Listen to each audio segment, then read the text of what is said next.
Manchester City. Liverpool ku musore witwa HEGO EKITIKE. HEGO EKITIKE ni rutahizamu w'umufaransa y'imyaka 23 hashize iminsi ibiri ikipe zo mu gihugu cy'Ubwongereza Newcastle ndetse n'ikipe ya Liverpool zivugwa. Uyu munsi rero ku gicamunsi nibwo inkuru zanditswe zivuga ko Liverpool yatanze rwose n'amafaranga ku ikipe ya Eintracht Frankfurt n'ubusabe bwo kugaragaza ko yifuza ko baganira kugira kuri miliyoni byibura hagati ya 70 na 80 kuri uyu musore witwa HEGO EKITIKE akaza kwatakira ikipe ya Liverpool. Akatakira ikipe ya Liverpool barimo kumitinga n'ibyo ikipe ya Eintracht Frankfurt yifuza kuko nayo ntabwo yifuza kugurisha umukinnyi kuri miliyoni 75 nk'izo Newcastle yatangaga nubwo Newcastle yari igiye gukora record yo gutanga amafaranga menshi mu isoko ryayo rero ryose ukwega gutanga n'undi igiciro gifatika cyane igura Isaac imugura miliyoni 72 ni 500 imukura mu ikipe ya Sociedad yifuzaga rero kurenzaho n'ubundi bakamugura miliyoni 75 HEGO EKITIKE ariko uyu musore ubwe asa nkaho dafite inyota kujoininga Newcastle nkuko yari bikoze n'undi yerekeza mu ikipe ya Paris Saint-Germain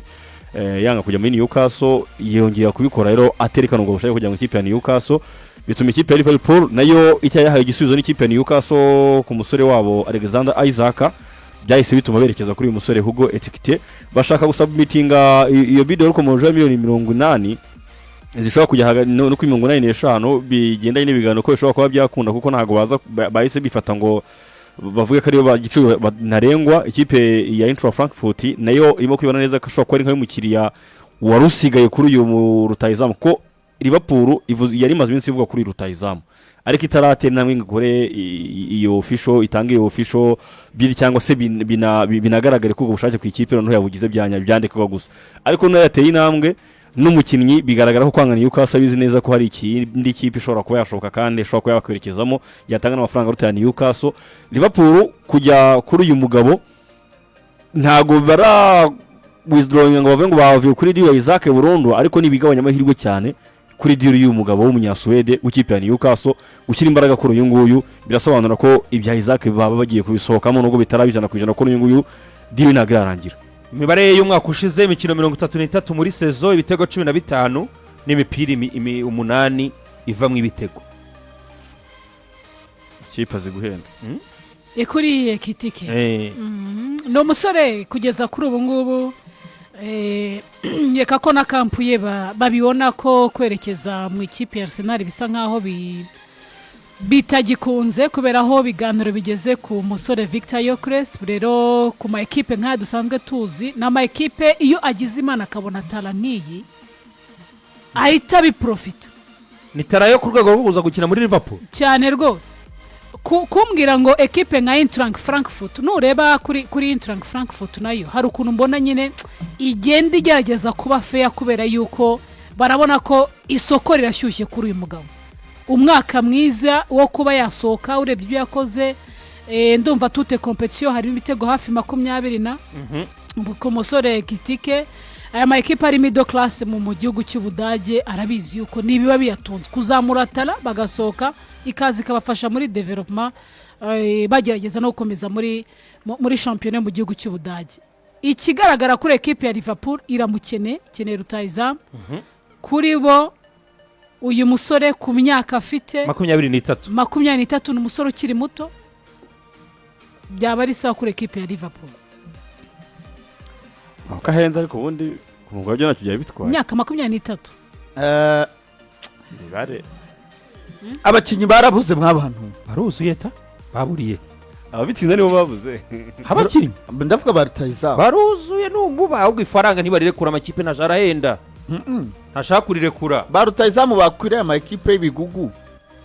barabuze niba ubona iyi kipe ya Liverpool igiye gutanga miliyoni 80 kuri HEGO sha itamvuga nti Arteta mu Arsenal kugira ate kure dia Dikenti ya ubu Kenti isezo baba muriyemo 70 okay 70 buretse gatari aho ari aho yafashije iya guma hari ya bya bitego yatsindaga si yasezishize bayara afite 7 sezishize kwa Kristo kwa Kristo oya ndivuga umwaka bamugurishijemo yari yatsinze 7 yatsinze Sheffield agurishijwe atsinda bingahe Inde. agurishijwe muri Crystal Palace i Londres yari gukina na Mateta se Eh? Mateta abameze gutya Mateta Jean Philippe Mateta ahubwo jewe niwe nagura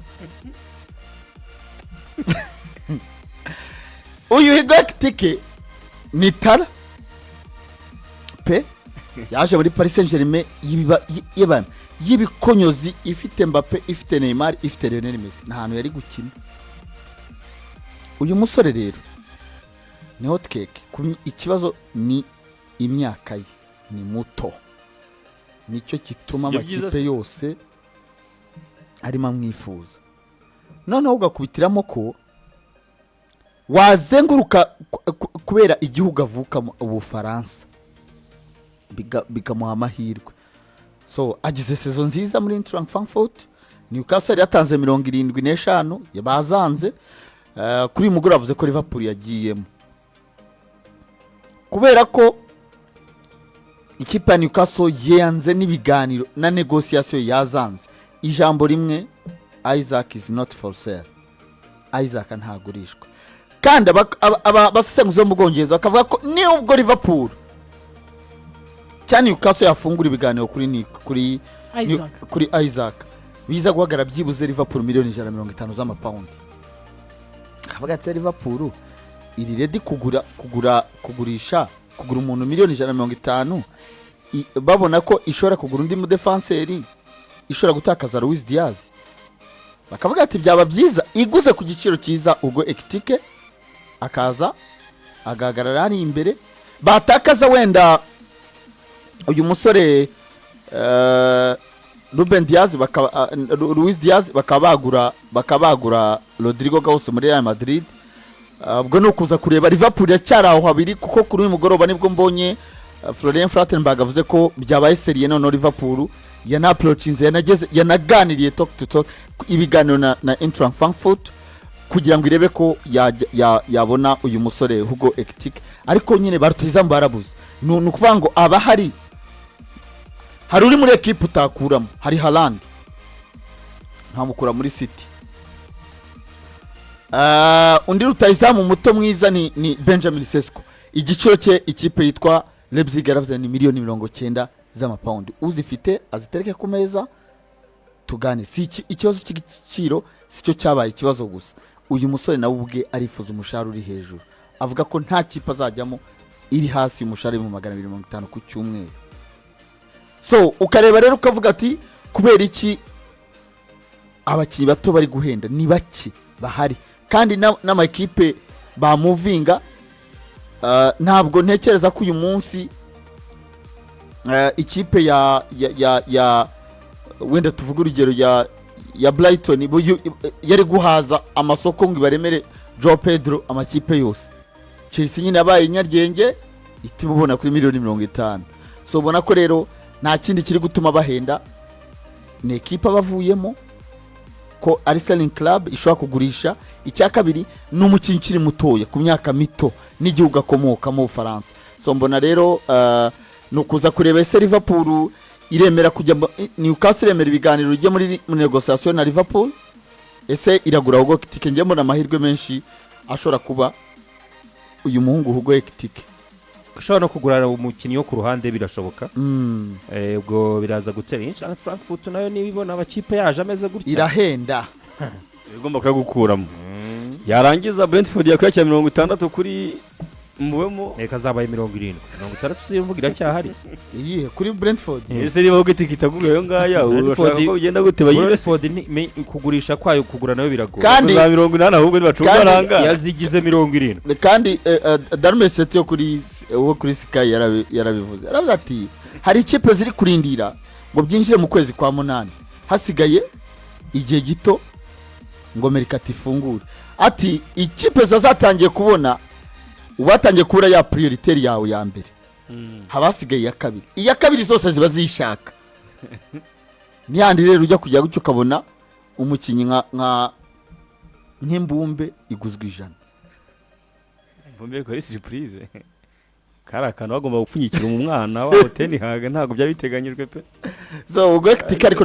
ni rutayizamu mwiza ngiye mbona muvumaze ariko mwiza 15 wowe oya erega nawe bingana n'imyaka ye nawe nageze 25 azaba atsinda 30 akaye cyane rwose